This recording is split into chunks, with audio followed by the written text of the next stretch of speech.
So if you're watching this video, there's a distinct possibility that you're one of those golfers who gets driver away and you've got your second shot with 3 wood or 5 wood.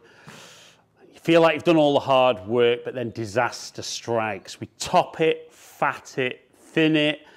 And I'll be honest, for most club golfers, I think the fairway woods and hybrids are probably the scoring clubs, because if they don't hit those well, it really makes the rest of the hole an uphill battle. So I've got 3 wood and 5 wood. I'm going to talk about what you do, most importantly, what you need to do to start hitting these better than you've ever done in the past. So we're going to start with 5 wood, because I think most golfers would agree that that little bit of extra loft there just inspires a bit of confidence. They can see a bit of the club face and it feels like the ball's going to go in the air. But unfortunately, they go, right, I'm going to get that ball forward, I'm going to get the ball in the air, and there's that top.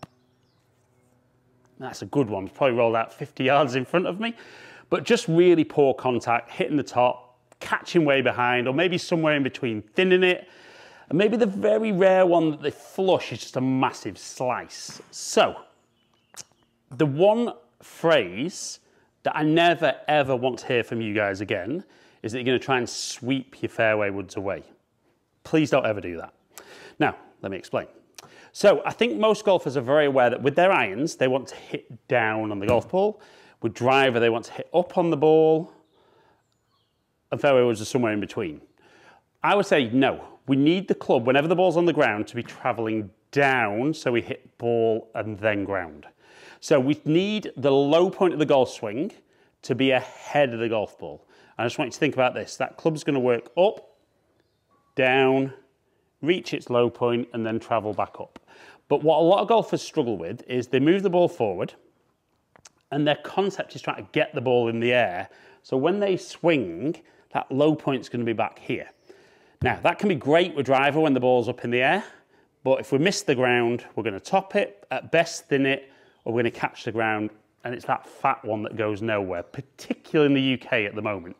So the first change we're going to make is we're going to move the ball position, and I'm going to say here, bit of a random guess, a lot of golfers tend to hit their irons quite high and not as far as they'd like.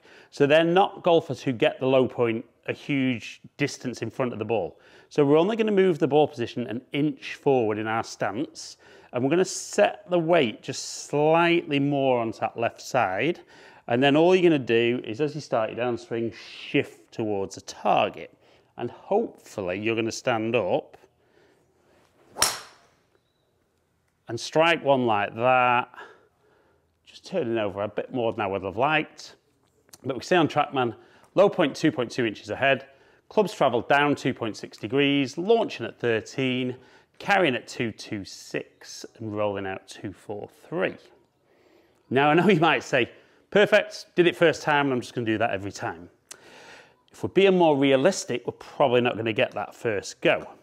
So what I do see with golfers is the more they work on that, you'll generally improve your strike straight away. But there is one other little danger that we can get, and it can be that golfers set up, as I've discussed, they put a good swing on it and they actually get this shot. It's really poor strike. I know it's looking like out the middle of the club face, but low points ahead, there's a massive drop off on distance and accuracy. And even though my low point was ahead of the ball there, I've actually hit the ground first. And the reason being the height that the low point was too low into the ground, so that as I've come back, I've caught the ground first and continued deep into the ground.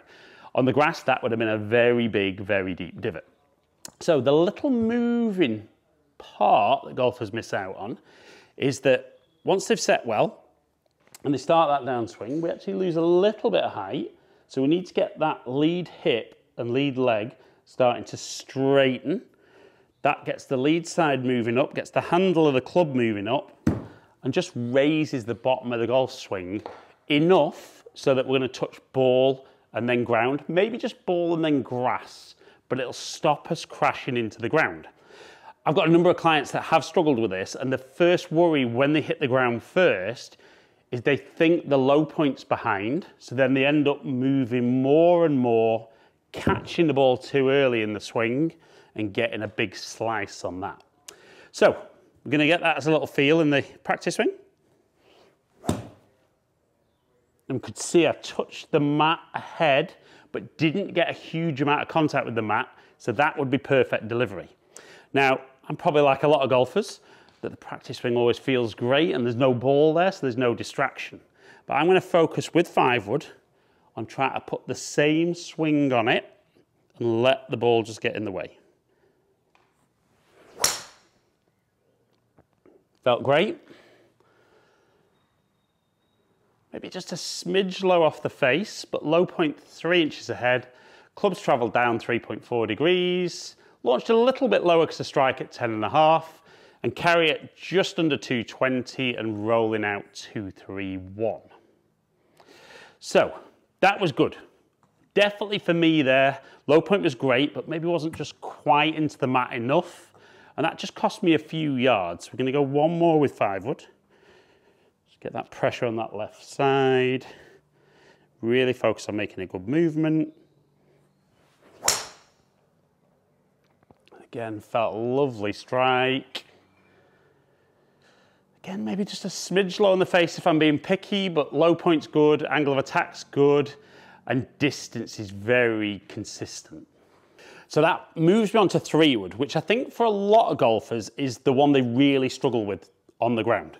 And it's where the low point gets even worse and they just, I mean, you can comment below and let me know what disasters you have with 3-wood. But I'm going to keep the ball position the same for now with me, and I'm going to keep the swing thought the same. And if I do everything the same, the ball's going to just launch a little bit lower and then potentially go a little bit further.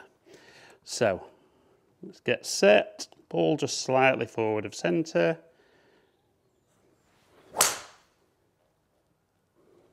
Felt a solid one, again, maybe a little bit low off the face, but 2.1 inches ahead, launching at 12 degrees, 226 carry and 237 total. Now this is definitely the one for me where I still don't 100% trust it. So I've really got to make sure that when I do that practice swing, I'd like to feel a bit more into the mat for me there. That's the one. And strange as it sounds, if you can get a little bit more into the mat and the club comes back a bit more this way, you actually catch slightly higher up the face, which has got a little bit more loft on it, which will launch a bit higher, carry a bit further, and give me a bit more total. So it's kind of a bit counterintuitive that to hit the ball further with 3-wood and 5-wood, you almost want to feel like you're presenting less loft, even though in fact you will present more loft. But I could live with that as kind of one that wasn't perfect with 3-wood. So I'm going to get up one more good swing.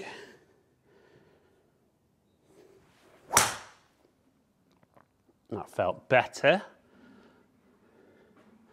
So a little higher up the face. Low point wasn't quite as far forward, which will have helped. Launched at 13.2, carried at 238, total at 253. And that's very close to kind of as good as I get with 3-wood. I can swing a little bit quicker, but that's fine. Now, let's say you've worked through the video with me, and please feel free to comment below and I'll get back to as many people as I can. You might say I hit my 7-wood and my 5-wood fantastic, but I don't really see any benefit to 3-wood. In fact, it maybe goes shorter than 5-wood. Now that could be a lack of speed from you.